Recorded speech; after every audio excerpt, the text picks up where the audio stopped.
नहमदुहु व नसल्ली अला रसूलिल करीम बिस्मिल्लाहिर्रहमानिर्रहीम।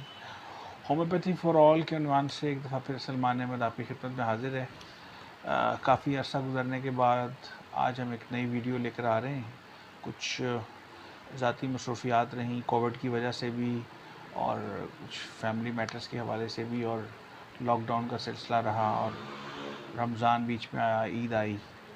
तो आज मैंने सोचा कि एक छोटा सा मैसेज जो है, जो मेरी अपनी ज़ाती राय है कोविड की वैक्सीन के हवाले से, उस पर एक वीडियो के ज़रिए से मैं आपको एक अपना ज़ाती मैसेज जो है, अपनी ज़ाती राय है, ज़रूर पहुँचाऊँ। चूँकि मुझसे अक्सर मेरे मरीज़ भी, दोस्त अहबाब, रिश्तेदार, तमाम लोग, चूँकि वैक्सीन का सिलसिला चल रहा है, 60 साल, फिर 50 साल, फिर 40 साल, अब 30 साल वालों को भी कह दिया गया कि भी आप लगवाएँ, रजिस्ट्रेशन करवाएँ। तो हर एक के कुछ कंसर्न्स हैं वैक्सीन के आफ्टर इफ़ेक्ट्स के हवाले से, और उसके अपने अपने तजर्बात हैं लोगों के मुख्तलिफ़ किस्म के। तो उस हवाले से लोगों के काफ़ी इब्हाम हैं, सवालात हैं और अश्कालात हैं।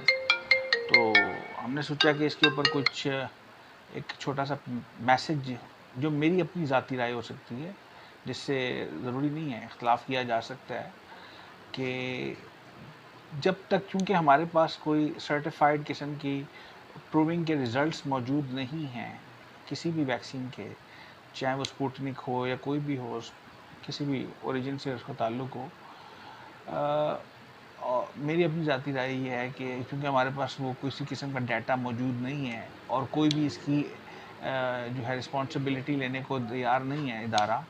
गवर्नमेंट भी कहती है कि अपनी गारंटी के ऊपर और अपनी बिहाफ पे, आप अपनी विल के ऊपर इसको लगवाएं।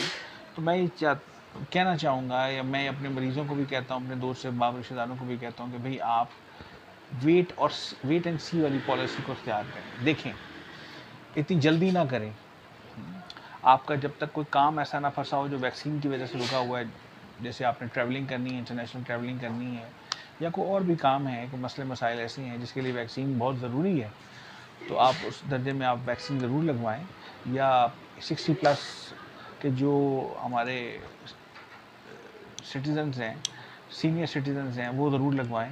लेकिन उससे नीचे वाले जो अहबाब हैं वो वेट करें, और वो देखें कि इसके आगे आने के बाद क्या इफ़ेक्ट्स आते हैं, लोगों के इसके बाद क्या तजर्बात होते हैं। अभी मेरे 2-3 पेशेंट्स में ऐसी रही कि 10 दिन तक वैक्सीन लगवाने के बाद मुसलसल 10 दिन तक टेम्परेचर नहीं गया, और उसको फिर होम्योपैथिक कुछ अद्वियात दी गई, जिसके बाद जो है दवाई से वो टेम्परेचर टूटना शुरू हुआ।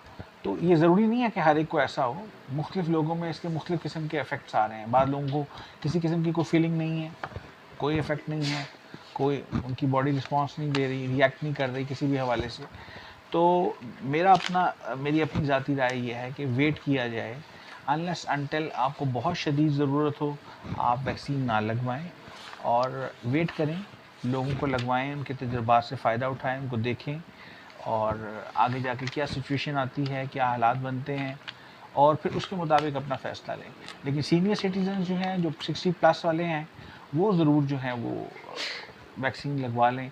जो उनके यहाँ अवेलेबल्स हैं, जो वैक्सीन दी जा रही हैं, वो ज़रूर लगवाएं। लेकिन उससे नीचे जो यंग जनरेशन है, क्योंकि इसके अंदर सारा खेल जो है वो इम्यूनिटी का है, तो बजाय इसके कि अपनी इम्यूनिटी को जो है वो सामने लाया जाए, आप फ़ौरन वैक्सीन के ऊपर जंप कर जाएं और अपनी इम्यूनिटी को जो है वो सप्रेस कर दें, तो ये अक्लमंदी का तकाज़ा नहीं है। तो अपनी इम्यूनिटी को बढ़ाया जाए, हेल्दी फूड इख्तियार करें, अच्छी डाइट लें, रोज़ाना एक्सरसाइज करें। फूड और प्रोसेस्ड जो किस्म का जो फूड है, जो डब्बे वाला फूड है, प्रोसेस्ड फूड, उससे एहतियात करें, ठीक है ना। वो हमारी इम्यूनिटी लेवल्स को, नोड्स को कम करता है। तो होपफुली ज़रूरी नहीं है कि मेरी राय से आप इत्तफ़ाक़ करें, लेकिन ये मेरी अपनी राय है, ठीक है ना, वैक्सीन के हवाले से। बाकी आपकी अपनी मर्ज़ी है, अपने सर्कमस्टांसेस के हवाले से आप लोग अपना डिसीजन खुद ले सकते हैं, उसमें आपने लगवानी है या नहीं लगवानी है। लेकिन अगर इंतज़ार कर लिया जाए और आने वाले वक्त को देखा जाए, और लोगों के तजर्बात से फ़ायदा उठाया जाए, और देखा जाए कि इसके लोगों पे क्या फ़िज़िकल और मेंटल असरात पड़ते हैं, और उसके मुताबिक फिर आगे फ़ैसला लिया, ज़्यादा अक्लमंदी होगी। आप लोगों के भी जितने लोगों ने वैक्सीन्स वगैरह लगवाई हैं, डियर इंजीनियर्स ने, फ्रेंड्स ने, और उनके कोई एक्सपीरियंसेस हुए हैं मुख्तलिफ़ किस्म के, या उन्होंने कोई साइड इफ़ेक्ट्स फ़ील किए हैं, या आफ्टर इफ़ेक्ट्स फील किए हैं, तो वो ज़रूर हमें कमेंट्स के अंदर शेयर करें, उसके ऊपर भी हम इंशाल्लाह नेक्स्ट वीडियोज़ के अंदर बातचीत करेंगे। जज़ाकुमुल्लाह खैर। अस्सलामु अलैकुम व रहमतुल्लाह।